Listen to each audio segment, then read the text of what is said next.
जब भी कहीं से राष्ट्र निर्माण या मानव कल्याण की बात शुरू होती है या किसी परिवर्तन की बात शुरू होती है तो व्यक्ति थोड़ा शब्दों का फेर समझ लेता है। वस्तुतः अगर आप गहराई से सोचें तो जब भी कोई राष्ट्र निर्माण की बात होती है तो राष्ट्र निर्माण किसी बिल्डिंग का नाम नहीं कि बिल्डिंग का निर्माण हो रहा हो। राष्ट्र व्यक्तियों का समूह ही है और जब राष्ट्र निर्माण की बात होती है तो व्यक्तित्व के निर्माण की ही बात होती है। अगर हमारे संत राष्ट्र निर्माण की बात करते हैं, अगर हमारे संत संपूर्ण भारत के निर्माण की बात करते हैं या संपूर्ण मानवता के निर्माण की बात करते हैं तो उसका संबंध इतना ही है कि हर व्यक्ति का जीवन सत्य, अहिंसा, प्रेम और करुणा से ओतप्रोत हो जाए। एक बात और जो सबसे खास बात कि संपूर्ण मानवता को एक समझना। जैसा कि आप जानते हैं संपूर्ण मानवता को एक समझने के लिए अपनी दीवारें गिरानी आवश्यक है। अगर आप संपूर्ण समाज को एक करना चाहते हैं तो अपनी दीवार तो गिरानी ही पड़ेगी। अगर हमने अपनी एक नई दीवार खड़ी कर रखी है और हम चाहते हैं पड़ोसी अपना दीवार गिरा दे तो कोई पड़ोसी दीवार गिराने वाला नहीं है। अगर आप चाहते हैं पड़ोसी अपना दीवार गिरा दे तो हमें स्वयं की भी दीवारें गिरानी होगी। अगर आप चाहते हैं हर व्यक्ति इंसान बन जाए तो हमें अपनी भी इंसानियत को जगानी होगी। अगर आप चाहते हैं हर व्यक्ति अपने पूंछ को हटा दे तो हमें भी अपनी पूंछ को हटानी होगी। मानवता सिर्फ शब्दों में निर्मित नहीं हो सकती। मानव निर्माण के लिए स्वयं के हृदय को उतने विराट बनाना होगा। मानव निर्माण के लिए अपने कर्म को उतना सम्यक बनाना होगा जिस सम्यक कर्म से हम संपूर्ण राष्ट्र के निर्माण को हम जन्म दे सकें, संपूर्ण मानव कल्याण को हम जन्म दे सकें। आज जैसा कि आप जानते हैं संपूर्ण दुनिया में प्रतिदिन कम से कम 15,000 मंच लगते हैं जहां से धार्मिक चिंतन या धार्मिक उद्घोष होते हैं। लेकिन आज कितने समाज में परिवर्तन आया, आज कितने समाज में बदलाव आया, आज कितने लोग बदल सके, ये सबसे ज्यादा महत्वपूर्ण बात है। इस 38वें महोत्सव में यहां कम से कम जितनी उपस्थिति है निश्चित ही आप सब किसी ना किसी धर्मगुरु, किसी ना किसी संत से जुड़े होंगे, किसी ना किसी संत साहित्य को आप जरूर पढ़ते होंगे। लेकिन आप ये कह सकते हैं कि आप इतने दिन में जब से आप संतों को जाना है, जब से आप धर्म को जाना है, जब से आपने ज्ञान को समझने लगा है, क्या आपके जीवन में वो परिवर्तन आया जिस परिवर्तन की बात हमारे संत करते हैं? क्या आपके परिवार में वो जीवन है जिस जीवन की बात हमारे संत करते हैं? शायद नहीं है। लेकिन हर आदमी दूसरे को बदलने की बात करता है कि मैं समाज को बदलना चाहता हूं। मुद्दा समाज को बदलने का नहीं है, मुद्दा खुद को बदलने का है। और मैं निश्चित कहता हूं जिस दिन व्यक्ति स्वयं को बदल लिया ये दुनिया बदलेगी। लेकिन ये होता ही नहीं। व्यक्ति समाज को बदलने की बात कर रहा है, व्यक्ति राष्ट्र को बदलने की बात कर रहा है, एक पिता पुत्र को बदलने की बात कर रहा है, एक गुरु शिष्य को बदलने की बात कर रहा है, लेकिन खुद को भी बदलना है इसका ख्याल कभी नहीं होता। आज हम कहते हैं लोगों में ऊंच नीच का भाव है, जाति पाति का भाव है। अगर हम ये चाहते हैं कि हर आदमी इंसान बन जाए तो हम अपने नाम के आगे जाति का टाइटल हटा दें। हम खुद टाइटल में हैं और हम सोचते हैं हर समाज जाति के बंधन से मुक्त हो जाए। हम खुद किसी ना किसी पार्टी में हैं और हम सोचते हैं पूरा समाज पार्टी से मुक्त हो जाए। आपको स्वयं की मुक्ति करनी होगी। धर्म किसी संप्रदाय में या धर्म किसी मतपंथ में या धर्म किसी कपड़े में नहीं है।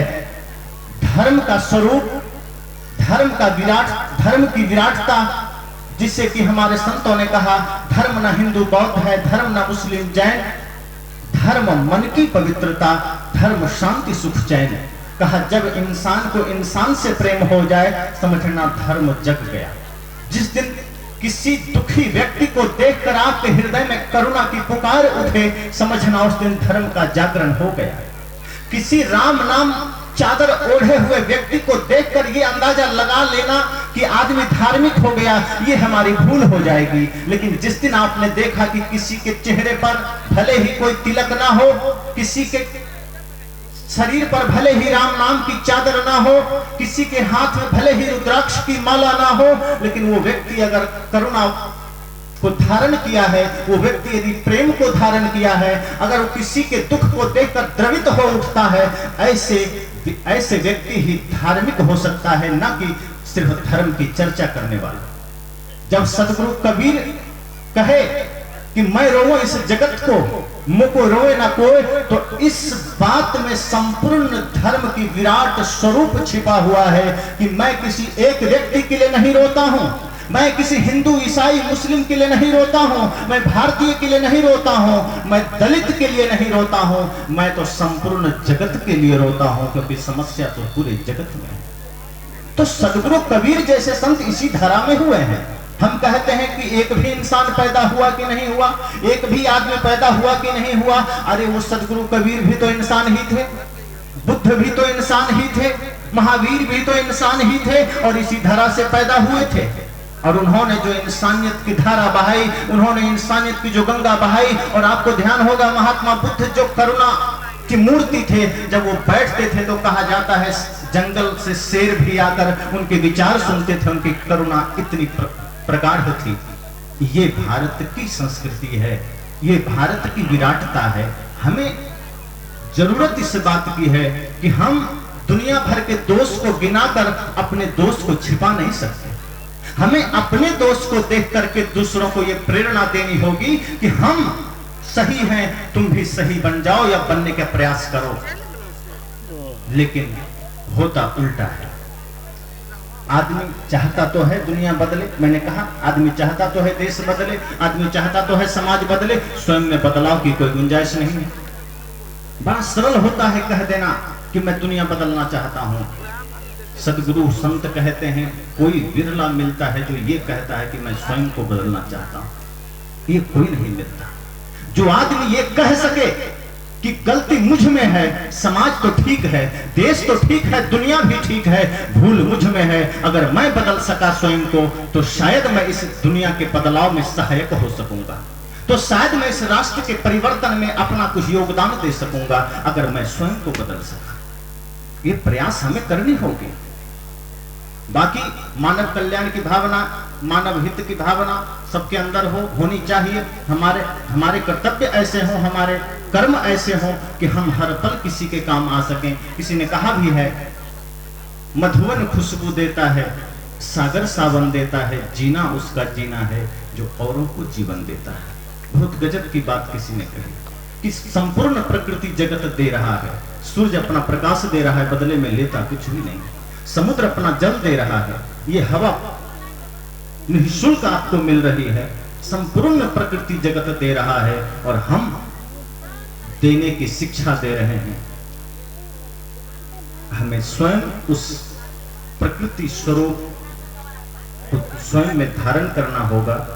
इस अंतिम सत्र में खास निवेदन ये करना है कि जब आप सत्संग में आते हैं, किसी धर्मगुरु, किसी संत, किसी मनीषी, किसी महर्षि के पास जाते हैं, तो आप क्या सोच कर जाते हैं और आप में क्या उस वक्त ये भाव होता है कि मैं संत के पास आया हूं, हमारे जीवन में बदलाव आने चाहिए, हमारे क्रियाकलाप में परिवर्तन आना चाहिए, हमारे जीने के ढंग में परिवर्तन आना चाहिए। अगर आप ये सोचकर आते हैं तो निश्चित मानिए आप यहां से बदल कर जाएंगे। आप निश्चित मानिए आप में वो शक्ति जगेगी कि हमें बदलना है। आज बात होती है कभी राम रहीम की, कभी रामपाल की, कभी आसाराम की, तो बता दो ये जितने भी संत आप जिन्हें संत कहते हैं, कोई संतवंत नहीं है, सब गृहस्थ परिवार से हैं, सबके पत्नी बच्चे हैं। अगर कोई व्यक्ति विरक्त होकर के ऐसी गलती करता तो एक बार हम सबको सोचना पड़ता कि किसी ऐसे व्यक्ति ने किया है जो बाल ब्रह्मचारी था, लेकिन जो खुद पत्नी बच्चे वाला है उसे संत आपने बना दिया है, वो संत है ही नहीं। उसने चमत्कार दिखाया, आपने हाथ जोड़कर नमस्कार कर लिया। आज इस धरती पर बुद्ध चिल्ला चिल्ला कर चले गए, उनकी बातों को मानने वाला कोई नहीं है। सदगुरु कबीर अपनी पूरी ऊर्जा झोंक दिए, उन्हें कोई मानने वाला नहीं है। लेकिन आपके बीच कोई चमत्कार लेकर खड़ा हो जाए, आप तुरंत साष्टांग दंडवत कर देते हैं कि यही मेरे जीवन के आधार हैं, क्योंकि वो कहता है नाम लो और तेरा बेड़ा मैं पार करूंगा। ऐसे धूर्त को आप भगवान बनाते हैं और कल आपके साथ वो धोखा करता है, तो दोष आप ऐसे तपस्वी को देते हैं जो अपनी तपस्या में दिन रात आपके लिए लगे। इसलिए चमत्कार को नमस्कार न करें। सदगुरु कबीर की परंपरा में जितने भी संत हुए और उनको मानने वाले जो भी हमारे संत हैं, अपनी साधना, अपने आचरण, अपने ज्ञान की श्रेष्ठता पर खड़े हैं। और वो आपको ये नहीं कहते कि तू मेरी पूजा कर, मैं तुम्हें स्वर्ग का टिकट दूंगा। वो कहते हैं तू कर्म कर, तुझे खुद स्वर्ग मिलेगा। तू अपने घर को, अपने जीवन को, अपने समाज को, अपने देश को स्वर्ग बनाने का सामर्थ्य खुद पैदा कर। हमारे संतों ने ये नहीं कहा कि तू किसी की हत्या कर और मंदिर में जाके प्रार्थना कर, तेरे पाप धुल जाएंगे। हमारे संत ये नहीं कहते कि तू राम का नाम ले और तेरे सारे पाप धुल जाएंगे। हमारे संत और हमारे शहीद और हमारे महापुरुषों ने तो कहा, खींच दो अपने खून से जमीन पर लकीर, इस तरफ आने पाए ना रावण कोई, तोड़ दे हाथ अगर हाथ उठने लगे, छूने पाए ना सीता का दामन कोई। राम भी तुम ही लक्ष्मण साथियों, अब तुम्हारे हवाले वतन साथियों। कहा तुम्हें ही राम बनना होगा, अब तुम्हारे भीतर ही वो सामर्थ्य पैदा करना होगा, तुम्हारे भीतर ही वो शक्ति पैदा करनी होगी, न कि मेरे कहने से तुम्हें स्वर्ग मिलेगा। इसलिए ऐसे संत के साधना को, ऐसे संत के व्यक्तित्व को हमें समझना होगा। और ऐसे चमत्कारी लोग जो कभी सीता को रावण साधु बनकर हर लेता था, और ऐसे ही संत की वेश धारण कर, आश्चर्य तो ये होता है कि इतने श्रेष्ठ वेश को धारण करके चोर भी साधु बन जाता है और हम उसे पहचान नहीं पाते। सदगुरु कबीर ने कहा था, वेश देख मत भूलिए, बूझ लीजिए ज्ञान, और बिना कसौटी होत नहीं कंचन की पहचान। कहा वेश देखकर भूल मत जाना, लंबे तिलक देखकर भूल मत जाना, हाथ में दंड कमंडल देखकर भूल मत जाना। सदगुरु कबीर कहते हैं ज्ञान की पहचान करना, आचरण की पहचान करना, क्योंकि खरा सोना बिना आग में गए पता नहीं चलता कि वो खरा है कि नहीं। इसलिए इतना ही आग्रह कि आप अपने भीतर सदगुरु कबीर जैसे महान संतों के विचारों के द्वारा वो परिवर्तन लाने की चेष्टा करें, जिस परिवर्तन से ये भारत ही नहीं, ये संपूर्ण दुनिया सुंदर बने। आपके जीवन में वो सुंदरता आए, व्यवहार की मधुरता आए, वो आप तभी ला सकते हैं जब ऐसे संत को, ऐसे मनीषी को जो आचरण में आचार्य हैं, जो अपने रहने में उच्च दशा में हैं, उनके जीवन को आप देखेंगे, उनके ज्ञान को सुनेंगे और चमत्कार से दूर रहेंगे और इस मानवता के संपूर्ण विचार को अपने जीवन में धारण करेंगे। यही शुभकामना करते वाणी को विराम देता हूं। सतदेव की जय। अभी हम सुन रहे थे पूज्य स्वामी